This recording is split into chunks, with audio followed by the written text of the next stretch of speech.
Hey there, math minds! Welcome to the classroom where numbers come to life.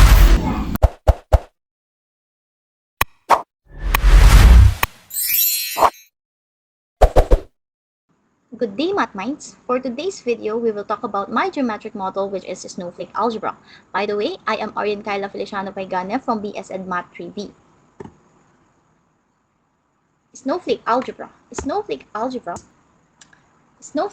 has a rotational and reflective line of symmetries. We have 0 degrees to 22.5 degrees rotation, to 45 degrees rotation, to 67.5 degrees rotation, 67.5 degrees rotation, to 90 degrees rotation, to 112.5 degrees rotation, to 135 degrees rotation, and to 157.5 degrees rotation, to 180 degrees rotation, to 202.5 degrees rotation, to 225 degrees rotation, to 247.5 degrees rotation, and to 270 degrees rotation, and to 292.5 degrees rotation, and we have 292.5 degrees rotation to 315 degrees rotation, 315 degrees rotation to 337.5 degrees rotation.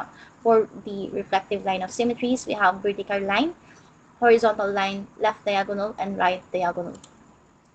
For our moves, we have S is equal to do nothing, N is equal to 22.5 degrees counterclockwise rotation, O is equal to 45 degrees counterclockwise rotation, W is equal to 67.5 counterclockwise rotation, F is equal to 90 degrees counterclockwise rotation, L is equal to 112.5 degrees counterclockwise rotation, A is equal to 135 degrees counterclockwise rotation, K is equal to 157.5 degrees counterclockwise rotation. And next we have E is equal to 180 degrees counterclockwise rotation, 1 is equal to 202.5 degrees counterclockwise rotation, 2 is equal to 225 degrees counterclockwise rotation, 3 is equal to 247.5 degrees counterclockwise rotation, 4 is equal to 270 degrees counterclockwise rotation, 5 is equal to 292.5 degrees counterclockwise rotation, 6 is equal to 315 degrees counterclockwise rotation, and 7 is equal to 337.5 degrees counterclockwise rotation. Since we already know the moves, we need to operate some elements, or we need to perform some moves. We have S star S is equal to S, and we have S star N which is equal to N, and we have S star O which is equal to O, and S star W is equal to W, and we have S star F which is equal to F, S star L which is equal to L, S star A which is equal to A, S star K which is equal to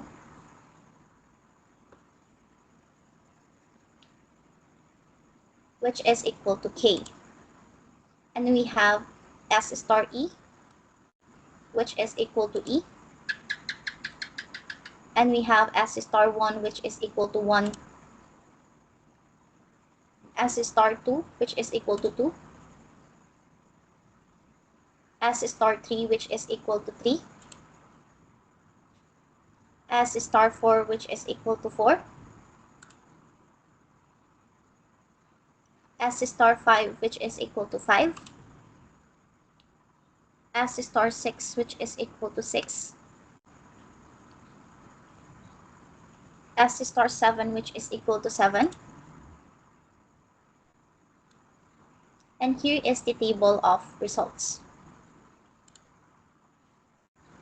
So in order to know if it is a group or if it forms a group structure, we need to satisfy this following condition.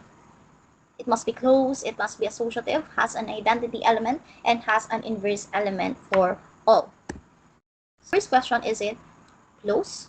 So I perform different elements here. So we have S star S which is equal to S which is an element of S, S star N is equal to N which is an element of S, and we have 1 star 3 is equal to F which is an element of S. When we combine or perform a move with any two elements in this set, the result is still an element from the set.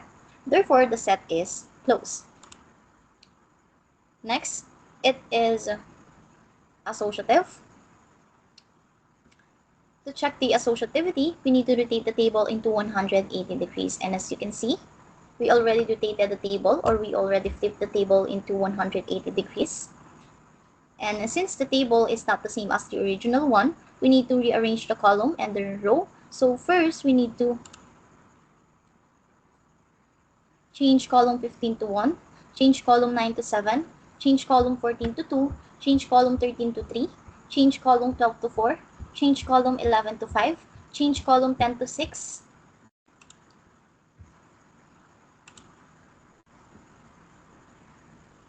and as you can see, it is not the same as the original one. So we need to change row 16 to 2, change row 10 to 8, change row 15 to 3, change row 14 to 4, change row 13 to 5, change row 12 to 6, change row 11 to 7. And as you can see, it is already the same as the original one. Therefore, we can conclude that it is associative. Next one, we need to check if it has an identity element. So as you can see, there is a part in the table where the row and column meet and the order of the elements stays the same. It shows that there is an identity element. In this case, the identity element is S because when it combines with any other element, it doesn't change them. Therefore, in this geometric model, our identity element is S. So, since the identity element exists, the inverse element for all is possible to exist.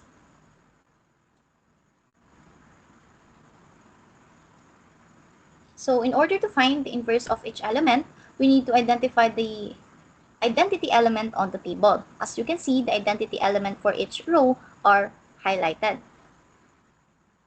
So S to identity element, we have the result S. So the inverse of S is equal to S. And we have N to identity element S, the result is 7. So the inverse of N is equal to 7. And next we have O to the identity element S, and the result is 6. So the inverse of O is equal to 6. And next we have W to the identity element S, and the result is 5. So the inverse of W is equal to 5.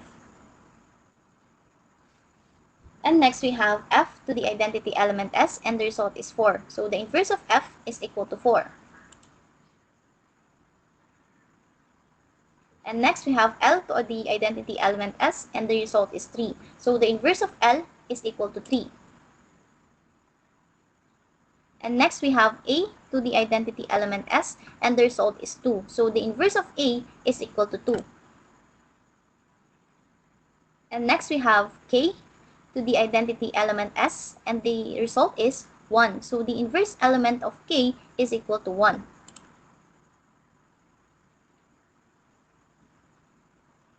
We have E to the identity element S, and the result is E. So the inverse of E is equal to E. And next we have 1 to the identity element S, and the result is K. So the inverse of 1 is equal to K. And next we have 2 to the identity element S, and the result is A. Therefore, the inverse of 2 is equal to A. And next we have 3 to the identity element S, and the result is L. So the inverse of 3 is equal to L. And next we have 4 to the identity element S, and the result is F. So the inverse of 4 is equal to F.